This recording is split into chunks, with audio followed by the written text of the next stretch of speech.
Today, we're going to talk about how you can afford to invest money and buy real estate. This video is designed to help you save tens of thousands of dollars so that you can invest your money no matter what is happening in the economy. You've probably heard the typical advice of cutting back on Starbucks and avocado toast so that you can save enough money for a rainy day fund or even to invest your money, right? Well, that could certainly help, but it's not going to get you rich. And it's certainly not going to help you save enough money to make a big purchase like a home. And that's because real estate costs thousands of dollars to buy. You have the down payment, you have closing costs, then you have any repairs or updates that you do at the front end in order to prepare the property to rent out. But before I can get into how you can save the thousands of dollars that you would need for a project like this, we have to get some background information around what's been going on in the economy that has been preventing you from being able to save up. So let's get started. Here's the thing. If you're like most people, your biggest expenses are your housing and your transportation. Those two things alone probably eat up most of your paycheck, and a whole lot has happened to the cost of housing and transportation in the last couple of years, making it really hard for people to afford. So let's take a look at the data. On average, people in the United States spend $1,800 on rent. And if you live in any of these top 22 most expensive countries, you're spending anywhere from $1,000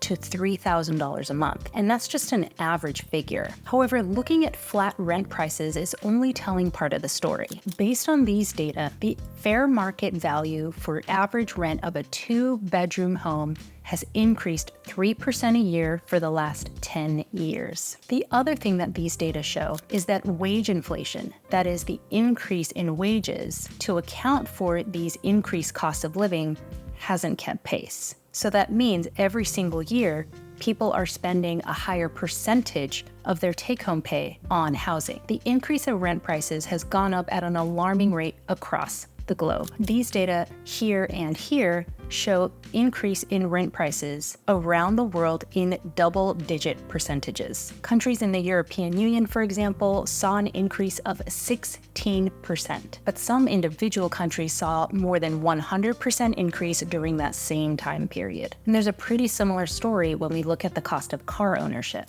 In the United States, auto loans are the second biggest expense that people have, and the cost to own a car has shot up in the double-digit percentages in the last 3 years. Everything from the cost to repair and maintain a car, insurance, parts, parking, and toll fees all gone up. And then with the rapid increase in interest prices, the auto loans themselves are more expensive. So that leads to the second point. Yes, housing and the cost of car ownership have gone up, but why? And we need to look at the data. The first part of the answer is pretty simple. It's supply and demand. When it comes to housing, the supply of available homes has not kept up with demand. Even before the pandemic hit, the housing market was short 2.5 million homes compared to the demand. And today, that figure is close to 4 million. And the reasons for this shortage vary, but there's been a lack of a labor workforce in the construction industry, lack of available land, really tight restrictions on being able to build, and a lack of desire within certain neighborhoods to have more housing put. And there's also been a lack of willingness of land developers to put up new homes because a lot of them were left holding the bag when the 2008 crash happened and there weren't a lot of homes being sold. So when you add that to the biggest generation now reaching the age where they want to buy a home, you have an even tighter crunch for demand, which makes those available homes that are out there in the market much more expensive to acquire because people are willing to pay more money for them because they are in such short supply. And because the crisis that we're seeing in available housing has been happening for such a long time, there's not going to be a quick or easy fix. But that means that there's an opportunity for you to solve. And we'll get into that by the end of this video. Now, when it comes to car ownership, the background on this is a little bit different, and it has much more so to do with the supply chain issues that we saw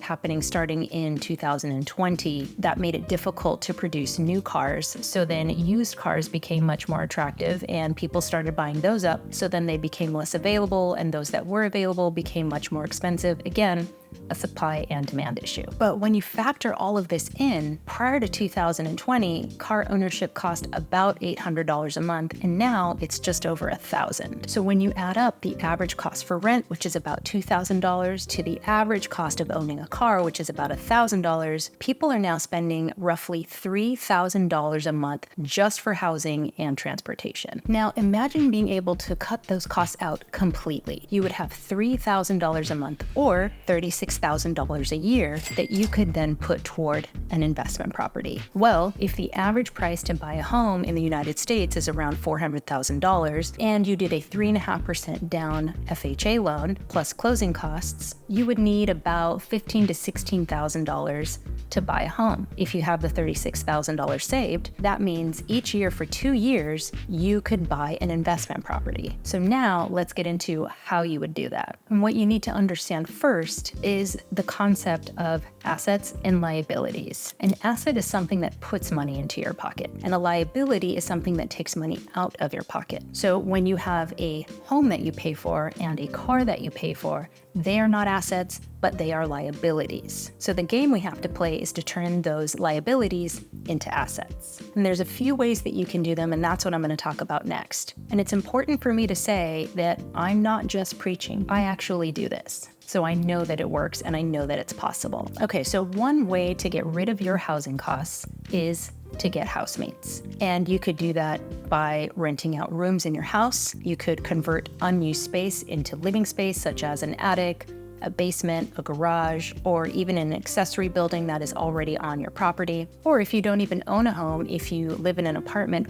renting out some additional space. Another way to do this, if you don't want more permanent housemates, is to rent spare bedrooms to short-term tenants. And you could rent via Airbnb or pad split. And if you just can't bear sharing with housemates or short-term guests, you could go stay with friends or family on the weekends and only rent out your home when you're not there. So there are a few ways that you can eliminate your housing cost. So let's talk about how you can get rid of your car payment. And a very similar idea applies. You could rent out your car via sites like Turo. You could start a side hustle delivering groceries or taking on Uber and Lyft passengers occasionally. Or you could let people use your car while they deliver groceries or take Uber and Lyft passengers, and you could charge them a fee for doing that. Now, the benefit of doing this strategy in particular is that by starting this business using your car, you can then get a deduction come tax time for the cost to operate and maintain your car. Now, the thing is, in order to do these strategies and save up to $36,000 in a year, it's going to take sacrifice. You're going to have to give up some of your comfort in your home and in your car, but in exchange, in 1 year's time, you could save up enough money to buy 2 investment properties. You could build your path to financial freedom in a very short time. To become an Airbnb host, please use my referral link down below. You will earn $40 after hosting your first guest. To furnish and decorate your Airbnb like a pro, please also see the completely free shopping list in the description box below. Thank you so much for watching today's video. Bye-bye.